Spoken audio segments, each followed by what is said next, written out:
Alright, what's up, the Kings? We're another video, and today we've got the latest short but sweet Saturday video for you today.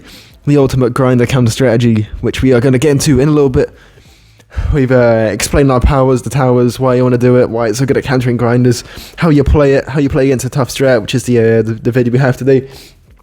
But before we get to that, we've got about some cool buttons to tell you about below. We've got the subscribe button. So yeah, if you've just watched a lot of our videos, or you want to keep watching our videos in the future, get them all in your feed. We've got some good videos coming up. We've got a Christmas special that we're going to record either later today or tomorrow, or just at some point. And then we've got, that will be on Christmas Day. And then tomorrow, we've got everyone's favourite noob Max. We're going to go over some of his games, which he's played without us, and see how we can do without me. And maybe he'll be better. I'm telling him the wrong thing quite a bit. We'll see how he does without me. And yeah, I'm going to review his games live. I've not seen them yet, but so I'll be watching them for the first time as you're seeing them. So yeah, hit the subscribe button if you're hyped about all those kind of things. Hit the like button if you're want to keep promoting my videos to more people so we can get more subscribers in. We are, yeah, we've not said yet, we're going for 12 to 1500 subs by March. If you could subscribe, if you're new, help us hit that, and hit the like button so our videos can get promoted to more people so they can do the same. And then we got the comment section button. Yeah, just comment whatever you want, we don't really care. Anyways, into the grinder counter video. So, Tech Village Ninja, really hard for grinders to play against, for the following reasons. The main one is the tech shooter with the village combination, just being able to shred through all the balloons, all the balloon combinations, plus then having the ninja as well on cheap to slow everything down. It's just super OP. It's super hard to get around anything. There's various rushes you can send, which are pretty tough to defend for it, but I think this guy even sends them in. But yeah, no, it's really hard to do much against it. It's so cheap at defending early on, so you can get loads of eco in the early game. This guy actually has copy eco, so this guy in our one game, we only play one game in this one, I'll just say that now, but this guy has a pretty good strat for going up against our strategy, to be honest. Like, as far as counter strats go, this is a pretty solid one, to be honest. Eco chug to try and slow us down from just getting way too much eco early on. He's got a quick shot later on, which is the only thing that can really scare the tech village combination. Quick shot ceramics, the only really scary thing. And then he's also got copy eco to copy our eco, which is a pretty strange thing to play because I don't normally play eco strats, so copy eco would normally be wasted, but he's doing this, so he's actually has a very good strategy for this matchup. But we're going to go into our powers now. So obviously, first one is Super Eco Boost. It's the best eco power in the game by a long way, and yeah, best for eco as well. It's the same for farms, but just with eco even more so, just the best. Now we've got acids, because lightning's not too important, because two blade shooters, especially on this map with really good tech spots, it's just going to be able to shred through everything in the early game, so you're not going to need the lightning. And then as you're starting to get a bit later, you'd rather acid for like rainbows and ceramic rushes, as you'll see later on, than to have a lightning or anything like that. And if we remember our rules, so if we can survive all balloon rushes and boosted balloon rushes with Sabo powers without needing to use a damage boost, then we don't use damage boost and we use Big Balloon Buster. So we're also using Big Balloon Buster. You're going to see how OP that is later on in the game. And yeah, so that's the power combination. That's why we use the strategy. How we use it, so you just play how we've done so far. Just get blade shooters down, just eco as much as you can.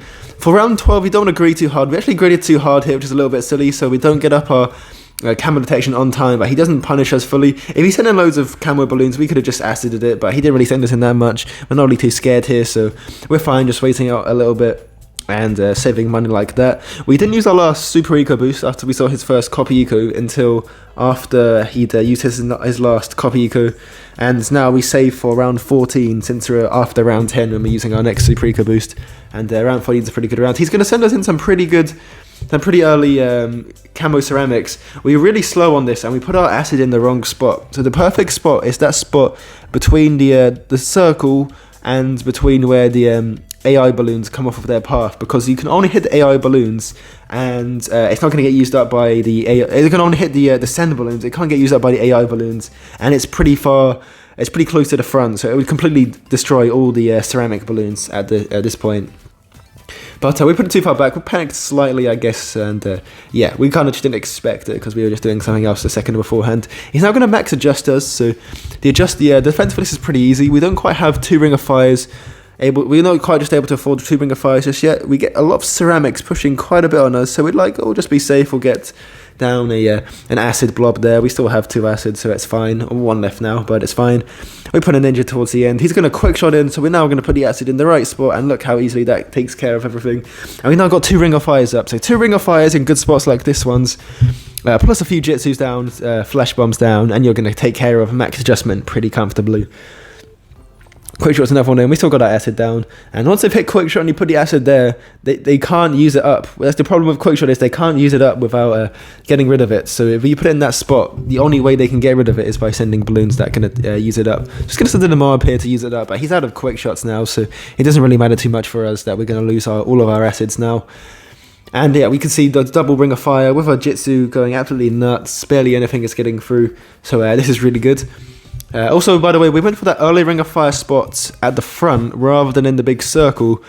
Some people might be a bit confused by that, I just realised. So basically, one of the rushes you can send in at this strategy is, or for if you have Quick Shot Power Lock, you can send in regen leads or normal leads, then Power Lock, and then Quick Shot ceramics in, space ceramics in, and the Jitsu will get blocked off by the leads at first if it's quite far, if the Ring of Fire is quite far back, and then you can get pushed over the top. But by putting an early one down, and our Jitsu's here, the leads can't block off the ceramic, and so we're just completely fine to all of that.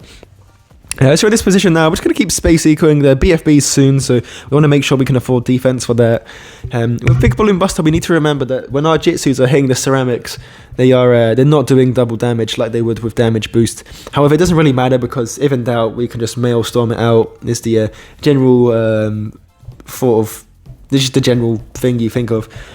Another thing we can do is just do the Ninja Enju defend, which I call it the Ninja defend. It's where you basically just have 2 Jitsus and a Sabo, and that will take care of a BFB nice and easily. And I think that's what we go for in this one. We don't have loads of eco here, like about 1200 eco by round 20, and you pretty much guaranteed the win versus aggro.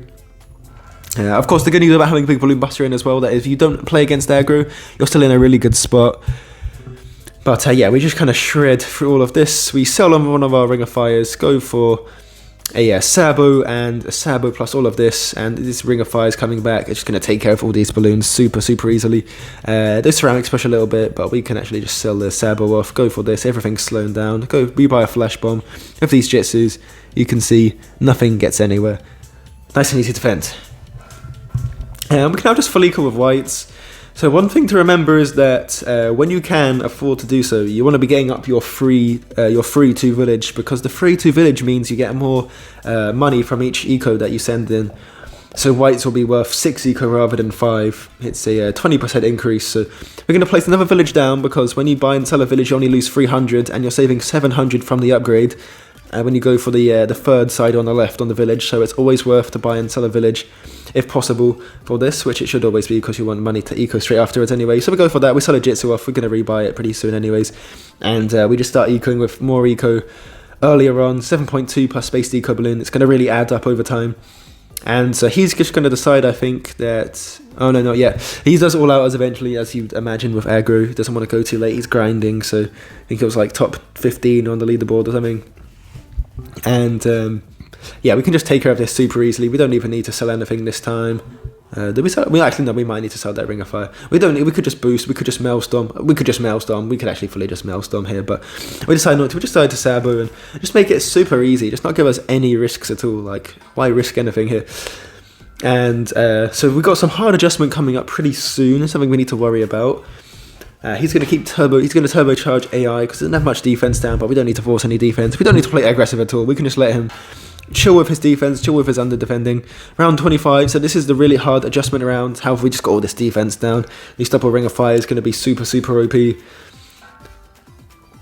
And you'll see it's not really going to phase us at all. He's got quite a few Cobras down, but it's not even max adjusted. That's kind of funny. And now we've got some ceramics coming through, but this defense is just too strong. The overlapping Ring of Fire is very strong. And yeah, you can see round 25 adjustment, not causing us any problems at all. So it's going to sell off Cobras, and he's just going to all out us with constant BFBs, which doing this straight away on round 22 is not a bad grinding play. But this is like 3 rounds later. We got way more money. So we want to, first of all, we want to sell off our village because that's got loads of money worth of so much money in there. We can sabo as many times as we want.